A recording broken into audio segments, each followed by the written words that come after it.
damos la palabra.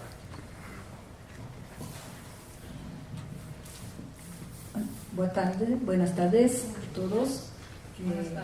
Me gustaría mucho agradecerles la atención y la amabilidad con que todos en México tienen mi acogido y solicitar también su buena voluntad, porque espero no lastimar mucho sus oídos, ¿no? Para tanto voy a leer un poquito, ya está, que pienso que se quede un poco más claro para que me comprendan, ¿no? Bien, entonces voy a empezar el trabajo que tiene como objetivo explotar un poco unos aspectos de utilización de fuentes documentales, periódicos y con documentos de archivo y otros para aclarar cómo se pensaban determinadas cuestiones entre México y Brasil decimonónico, en particular en una coyuntura que va de 1850 hasta 1870. Es parte de mi proyecto que estoy desarrollando, una investigación de estancia postdoctoral acá en UNAM, y esta es una vertiente que también estoy haciendo estudios, y voy a presentarles un poquito que tengo en manos hasta ahora, ¿no? Bien, hago una citación de Ezequiel Ramírez, un estudioso brasileño de las relaciones de Austria y Brasil desde el inicio del XIX, y dice así: mientras existían estrechos lazos de familia entre las dos dinastías, las relaciones políticas y culturales fueron las más cordiales. La cortesía ceremoniosa y los intereses de familia de la dinastía Habsburgo constituían naturalmente el fundamento de todos los problemas. Era una actitud rara que solo puede ser entendida frente a la situación política en el momento en que los intereses de las dinastías eran considerados paralelos a los intereses generales del Estado. Estos vínculos dinásticos y de familia se han vuelto cada vez más formales e impersonales. Las muertes de Leopoldina, de Francisco I y de Pedro I debilitaron los lazos. Bajo Pedro II, el formalismo oficial entró en los papeles diplomáticos. Bueno, esta es una evaluación que fue hecha por ese autor y porque tengo encontrado muchos artículos en periódicos de Brasil que comentaban cómo eran las relaciones de los miembros de las casas reales. Era especialmente interesante porque no era una prensa, un momento específico, ¿no?, de que se trata, 1859, 1860, que seguía como era en la primera fase de la independencia de Brasil. No era. Ya estaba en una otra situación porque estaba consolidada la monarquía, se había superado los problemas de la regencia y dos grupos entonces, los conservadores y los liberales, se alternaban con los cambios de los gabinetes del emperador don Pedro II, ¿no? Y así las cosas.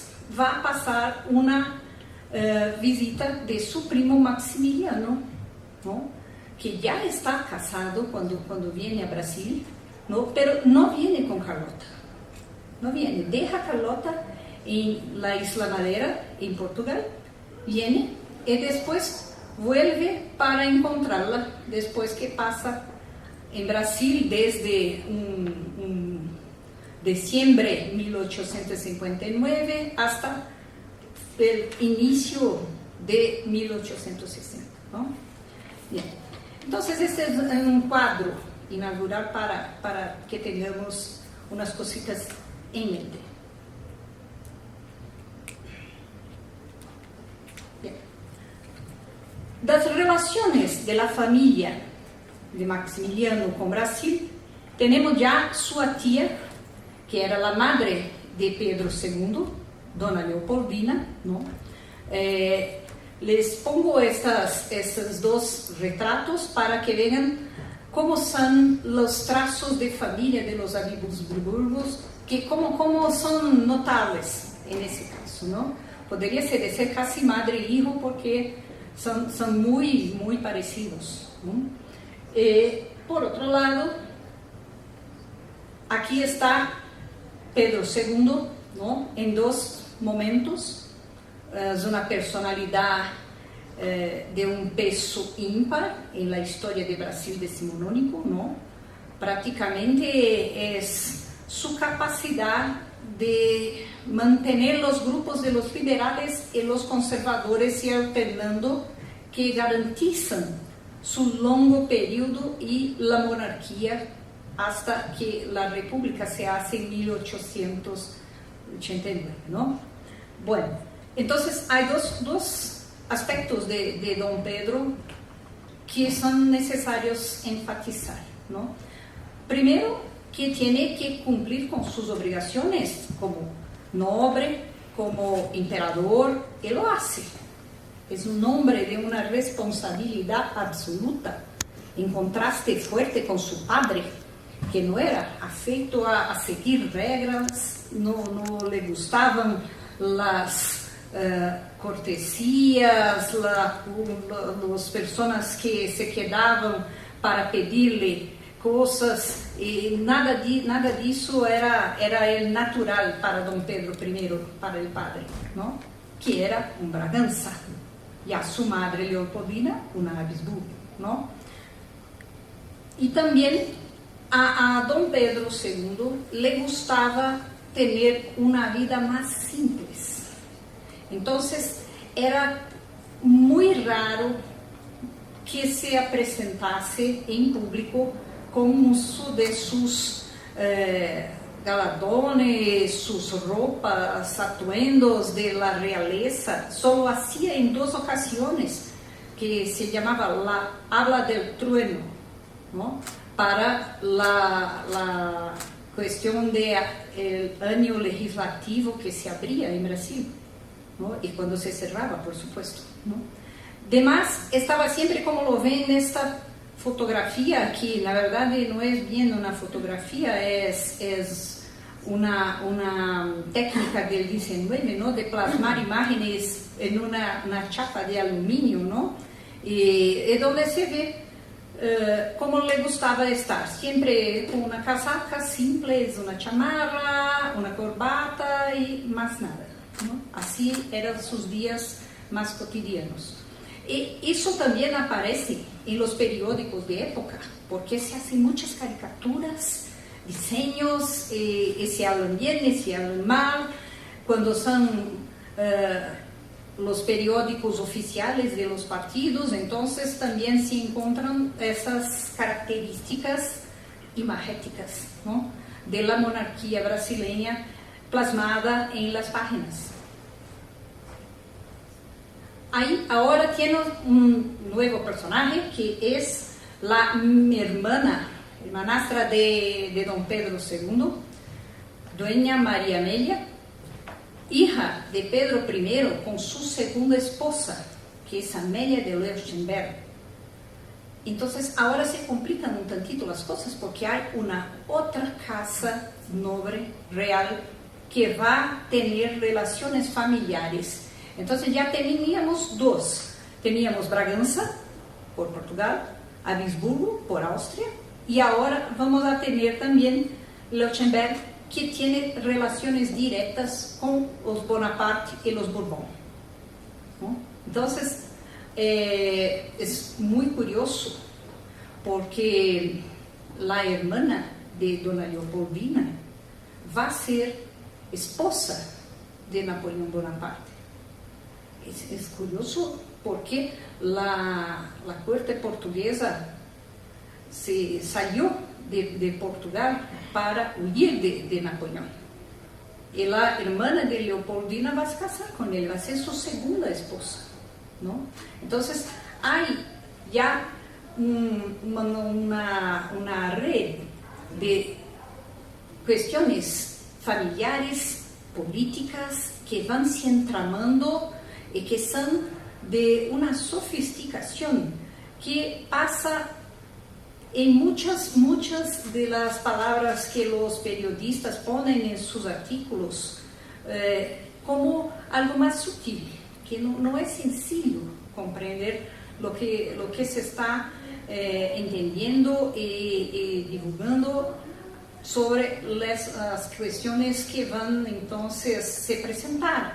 ¿Por qué se va a casar uno con otro? ¿Qué eso significa? Todo esto está presente en artículos, ¿no? de periódicos, sean más o menos oficiales y conforme sean más interesantes para sus propietarios, que se discutan en sus páginas y así van trayendo esas cuestiones a público. El público lector era muy restricto, por supuesto, no eran muchos que tenían acceso a lectura, pero había una tradición que venía de prácticas de proclamación de editales y de lecturas públicas en voz alta para que todos escuchasen, se enterasen. Eso pasa incluso cuando Maximiliano va a visitar Brasil. El representante diplomático de Austria en Brasil, Sonnenberg, va ya desde 1855 preparar la visita de Maximiliano. Y mire, só 1859 que va de antes no va, se queda entonces todos uns preparativos e instrucciones para las provincias donde va a estar, para que todos sepan que el arquiduque va a estar en Brasil y deben ser bien recibido con muchas honras, todo se prepare para sí. Entonces ya se está hablando de su venida muchos años antes que venga mismo, ¿no? Es muy interesante porque no se tiene una misma dinámica do que es hoy con nuestras telecomunicaciones y todo que hay desarrollado, ¿no? Entonces es una sociedad que tiene dinámicas propias de circuito de información, pero no está desinformada, no está. Las cosas se saben. Y después incluso los periódicos comentan, platican cómo las personas se comportaron porque sabían que había de pasar una venida de una personalidad tan importante y así seguimos. Bueno, es ahora más dos personajes. Esta de la derecha, como he dicho, es la segunda esposa de Napoleón, hermana de Dona Leopoldina, y la izquierda es una hermana de Don Pedro II, se llamaba Francisca, y se casó con el príncipe de Joinville, aquel mismo que bombardeó San Juan de Ulúa en la Guerra de los Pasteles. Es su esposo, ¿no? Y es una personalidad de mucha influencia en Francia, una mujer que es considerada inteligente, sofisticada, habla francés, habla alemán, habla portugués, tiene relaciones con muchas cortes europeas y va a impactar también todo un territorio que se desarrolla para qué va a pasar con la corona de Brasil, con la sucesión de Pedro II, que es un tema que está desde siempre, porque su esposa, Dona Teresa Cristina, tuvo 4 hijos, pero los 2 hijos hombres no resisten a las molestias, enfermedades de entonces y mueren. Quedan solo 2 princesas, ¿no? Entonces, ahí ya está un interés. Pero eso es algo que eso va efectivamente se tornar de una discusión muy grande después de 1864. Hasta entonces se quedan muchas preocupaciones de los miembros de los Habsburgos, porque no sé si están con algo claro y se me explico mejor ¿qué es una casa real? ¿No? Es un clan, un grupo que tiene un jefe. Ese jefe es que va a decidir todas las cuestiones que impactan en la permanencia, subsistencia del título y de su entonces recibimiento por los sucesores, con quién van a casar, cómo debe ser, ¿no? Entonces así va. Bueno, voy a leer ahora un poquito, ¿no? Que pienso que va a ser solo para que vean, ¿no? Ese es Francisco, príncipe de Joinville, da Casa de Orleans, ¿no? Entonces, más otra casa real que está implicada también en las relaciones. Carlota, que es hija de Leopoldo de Bélgica, que es un personaje, como se dice hoy, tenebroso, porque tiene relaciones muy peligrosas de discusiones, de articulaciones políticas. Incluso es a su instancia que se lanza Maximiliano a México, porque desea una corona imperial para su hija, ¿no? Una de las razones, no es la única, pero es una, como es cierto, ¿no? Él fue el articulador del casamiento de la reina Victoria. También hizo el mismo para su hija Carlota, y también arbitró una cuestión de Brasil con Inglaterra. Cuando Brasil estaba con unas cuestiones que el embajador Christie en Río de Janeiro estaba con navíos, buques de guerra en frente a Porto de Río, amenazando que Brasil pagara a un saque de navíos y a unos marineros que estaban haciendo tumultos perturbando la orden pública. Quien decidió la cuestión fue Leopoldo. ¿Por qué el rey de Bélgica tenía que decidirlo? Muy simple, porque él, el jefe de la Casa Real, a cual todos los otros están entendiendo una autoridad que debe submeterse, ¿no? Y todo eso pasa en las discusiones de los periódicos. Bien. Un poquito más, entonces, que va a pasar algo que es un episodio que no es muy comentado, que es cómo Maximiliano se vuelve novio de la hermanastra de don Pedro II, María Amelia, que se muere muy joven por tuberculosis, ¿no? Pero es algo que marcó su vida a tal punto que siempre está con una correspondencia y troca de mensajes con su casi suegra, así vamos a decir, ¿no? Dona Amelia Leuchtenberg. Ella también así lo entiende. Incluso en su testamento deja bienes a Maximiliano, ¿no?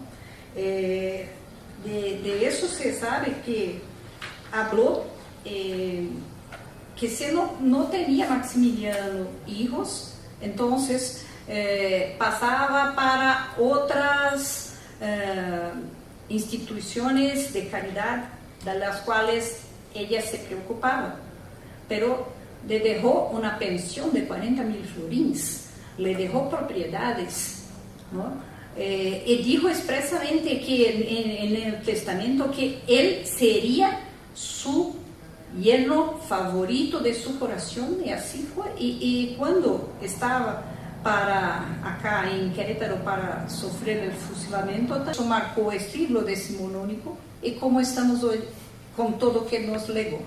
Muchas gracias. Poemas satíricos que se publicaron en el periódico oficial del gobierno del estado de Jalisco llamado El País. Va a haber poemas satíricos de escritores conocidos, pero igual también pueda que no se hayan difundido mucho, y también poemas de creación local.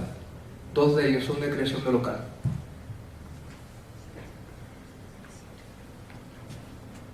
Bueno, aquí estoy presentando la manifestación de la sátira como se ha dado a lo largo del siglo XIX, bueno, también principio del siglo XVIII, en el inicio de la ideología liberal, cuando se estaba propagando por la Nueva España. Durante las reformas borbónicas, como podemos ver,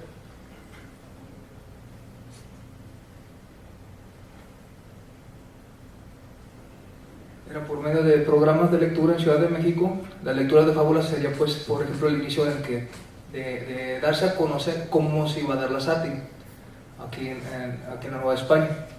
De empezar, pues, fábulas de niños con esa misma dinámica, con esa misma forma de hablar, pues en la poesía se iba, pues, a comparar, pues, a los personalidades, pues, políticas o sociales también. Durante la independencia, pues, tenemos los fandangos, la adaptación satírica de las marchas, por ejemplo las que hizo Manuel Corral, marchas patrióticas de este compositor español, que estaba, pues, en pro, pues, se supone estaba apoyando el lado realista, pero pues se supone se llegaron a torcer en forma en forma satírica. En la época independiente tenemos los panfletos, en estos discursos civiles ya aficionados a la política, con su lenguaje vulgar, agresivo, irónico, destacó más por los años 20. En el estado de Jalisco, de hecho, hubo mucho apoyo en este caso a lo que, pues, todavía no se llamaba conservadurismo, pero sí a la iglesia, pues. Después, las coplas satíricas también, pues, con su aspecto político, se dieron en Tierra Caliente, en el centro y sur de Jalisco, y con carácter faccioso, dado las guerrillas, pues, que se estaban generando en esos años. Y ya en la Revolución Liberal, pues, se da esta convergencia entre poemas satíricos y coplas populares. Están, por ejemplo, en las glosas y décimas de México que hace Vicente Mendoza, pues hay dedicadas a Antonio López de Santa Anna. O, por ejemplo, también está Miguel Miramón, es la frase que le aplicaron después de que prometió que iba sobre de Veracruz y no iba a descansar, pero pues que los mosquitos no le permitieron. Y pues es la consigna: ¿qué de veras, Miramón?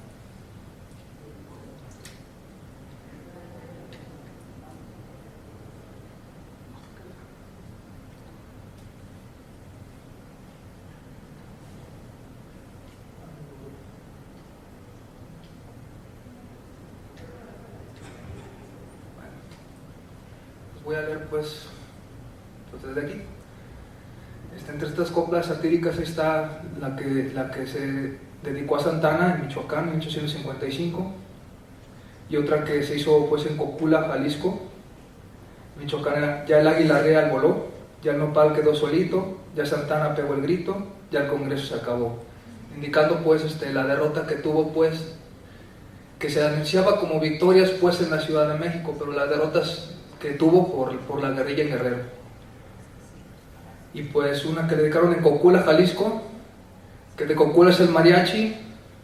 Luego dicen, y unos dicen que sí, otros que no, pero bueno, el caso es que se hizo copla, así que yo diría que sí, ¿verdad? No sé. Así que le dedican esta: Santana quiere corona, se la haremos de hojalata, para que la tenga de oro, le ha de costar otra pata. Le costó en Tampico, como saben, ¿verdad? También, como dije, le tocó también a Miguel Miramón. Hay uno en apoyo, que es: ¿dónde vas, Isabel? Al Café de la Unión, a tomar chocolate con don Miguel Miramón.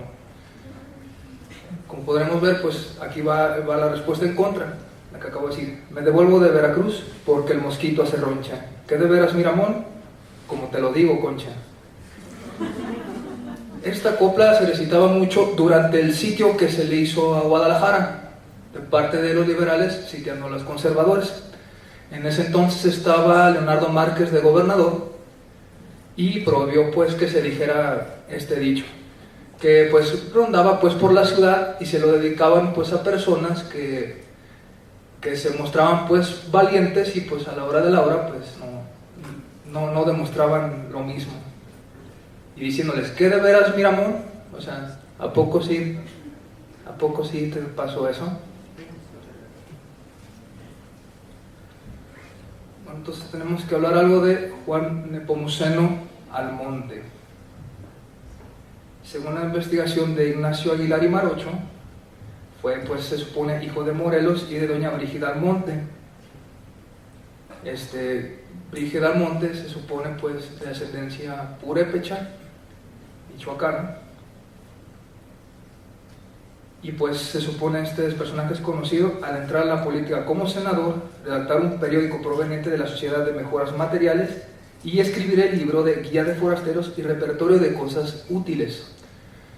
Se supone Martín Quirarte, en Visión Panorámica de la Historia de México, tiene indicado que pues sí fue parte del lado liberal, se pasó al lado conservador, al Partido Conservador, ya como indica Josefina Zoraida Vázquez, que ya en 1849 se supone ya se formó como partido, de cierta manera, bueno, sí se formó pues como partido, más o menos se ubica así. Fue cuando las burlas que no iban a venir después es por eso, o sea, por ser partidario de la República,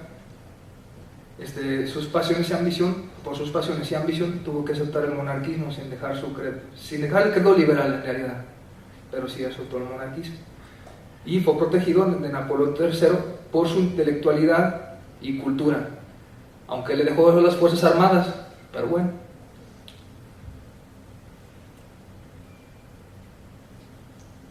Entonces pues lo que quiero probar es conforme a estas teorías pues es también toda esta poesía respondida del periódico de Guadalajara, pues responde a lo que pues Atilio Brilli llama como su versión literaria.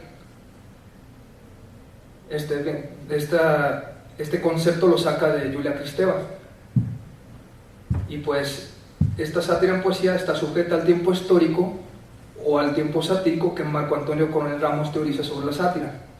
Cito: el tiempo histórico es la dimensión del devenir social del hombre. El tiempo presente de la sátira sería, en ese sentido, el histórico. Esta afirmación requiere que se reitere que, en la sátira, lo histórico se vislumbra a partir de lo moral. En este caso, lo moral contiene pues, valores de patriotismo, liberalismo, republicanismo.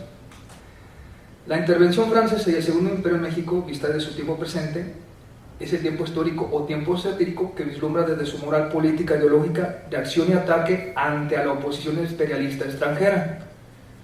El inicio pues sería estar en contra de lo que Juan Nepomuceno Almonte pues gestionó en ello, hacer parte de la legión extranjera que trajo a Maximiliano de Habsburgo, entre otros movimientos diplomáticos. Por lo tanto, pues esta es una subversión literaria. El contenido satírico utiliza lo que él denomina como varietas retórica. Y esta varieta retórica es el contenido de una obra de sátira lírica haciendo confusión de tropos y figuras, mezcla de lenguas y estilos, además de ser magnificación y reducción simbólicas. El tercer aspecto es el que más compete para el análisis de cómo fueron satirizados los rivales políticos e ideológicos con sus acciones, las acciones de Almonte, y pues primordial también saber esa delimitación histórica. La poesía satírica decimonónica en sus ataques satíricos estricto sensu conllevan comicidad verbal, estricto sensu el término que utiliza Marco Antonio Coronel Ramos, o sea, variedades métricas o presencia de géneros híbridos, por lo menos parodias métricas es por lo que más se va a ver. Comicidad verbal, pues Aquí les podremos entender. Cito: lo literario y lo histórico se engarzan por mor de la sátira, transformando lo contexto en el literario y lo literario en resultado del histórico. Fin de la cita de Marco Antonio Coronel Ramos. Esta mezcla de texto con el contexto deriva a frecuentes citas textuales, parodia de otros textos e imitación del lenguaje épico e histórico, ni tan épico. En los poemas satíricos de la prensa tapatía, lo que la investigación podrá determinar desde sus autores y redactores, lo que transmiten al lector, y dicho lector como destinatario decodifica la ambivalencia del texto con el contexto, habiendo ahorita a mostrar pues poemas satíricos de creación local, ¿verdad? Así que eso se vuelve parte de la sátira y la causa defender y atacar.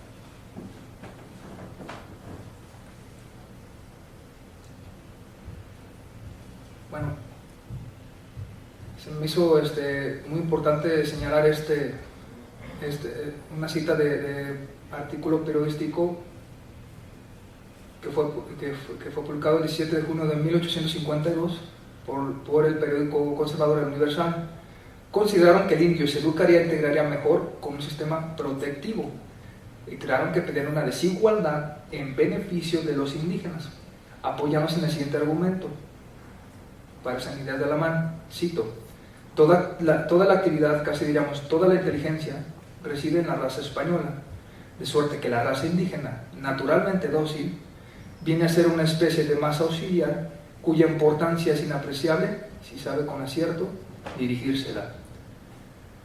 Como podremos ver, por su formación intelectual, pues se supone fue respetado, pues Juan Nepomuceno Almonte.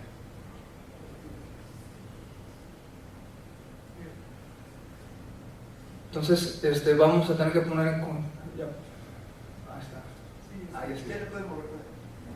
Muchas gracias.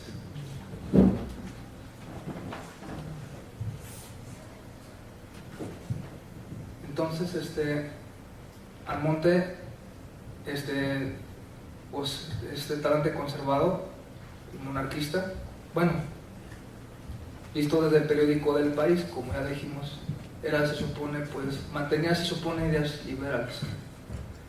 Fue publicado en el periódico del País discursos que Almonte emitió en Veracruz el 13 de marzo de 1862, en el cual aseguraba que, por medio de la intervención amistosa en que han convenido, dentro de los breves días quedará establecido en toda la República un gobierno firme, potente y capaz de colocar a nuestra patria en el rango a que está llamada a figurar entre las naciones libres y dignas de la civilización del siglo. Y junto con sus guías forasteros, pues desde su corazón por lo menos hablaba en serio.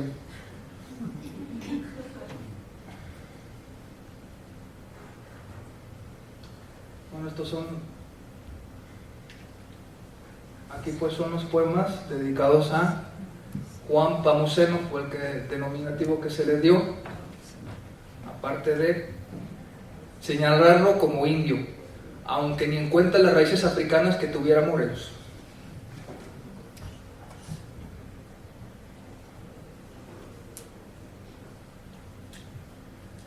Ahí aparece el primero, es el poema satírico de Fidel, el sobrenombre de Guillermo Prieto.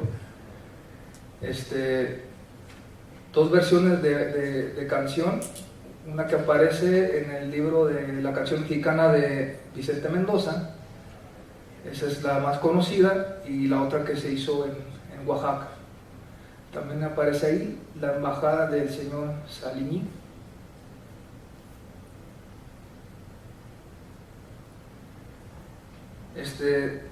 Aquí viene pues ya con lenguaje antisonante. Hacen la referencia al monte, pues, ya como podremos ver, y le da al monte un asiento de rodada y muy que sí, por la gloriosa embajada. Tiene un doble sentido sexual. Está el siguiente poema, también de Juan Mateos, empezando pues la poesía en forma de historia, lo que se conoce como sátira menipea. Y el siguiente, a quien ustedes saben, el tío Camorra es el periodista satírico Juan Martínez Villegas, que él se hacía el tío Camorra. Ya revisé en línea periódicos satíricos desde la Biblioteca Nacional de España, creo que sí es bueno, varios periódicos que publicó él, otro que publicó en Cuba, y aquí al parecer estaba enterado del asunto y pues que le dedican pues un poema pues a Juan Pamuseno. Esto también en el sentido de que tuvo relaciones diplomáticas con Alejandro Mon.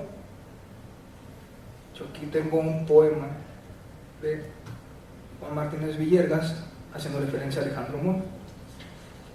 Le quedan 5 minutos. Un abrazo. Por el tiempo.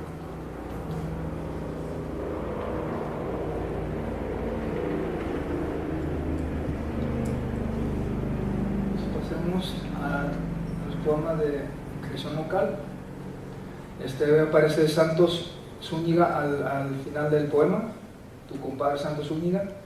Aquí pues está haciendo un juego de palabras.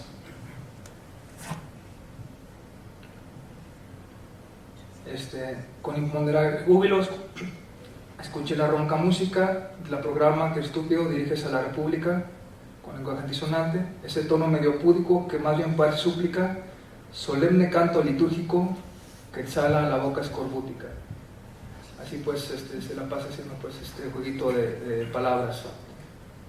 Es lo que voy a tratar de ver, porque también al parecer es un poema de pues un aficionado político.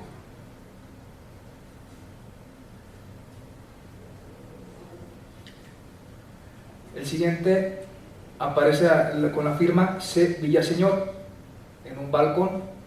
Ahí dice que el poema fue publicado fue hecho en julio 21 de 1862. C. Villaseñor es Clemente Villaseñor. En las memorias de Ireneo Paz, en algunas campañas, lo menciona como parte de la brigada Ocampo, una brigada pues organizando pues la resistencia contra la intervención francesa en Guadalajara. No hubo muchos adeptos, así que pues se tuvieron que ir sin defender a la ciudad. Los franceses entraron normal a la ciudad y pues la resistencia se tuvo que hacer desde el sur de Jalisco. Así que este es el poema que sacó Clemente Villaseñor.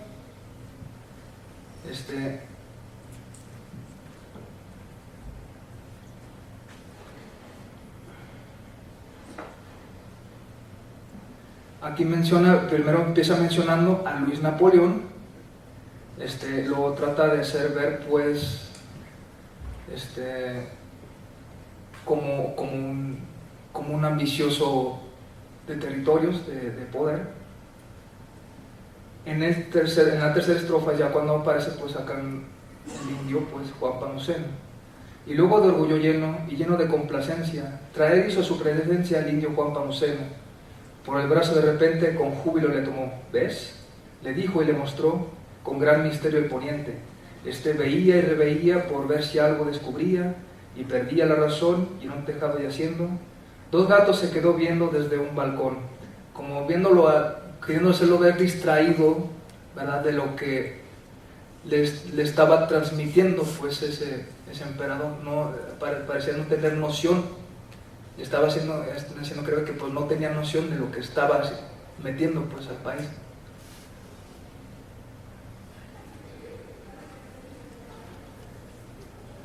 Es sublime, ¿no es verdad?, su felicidad a ser.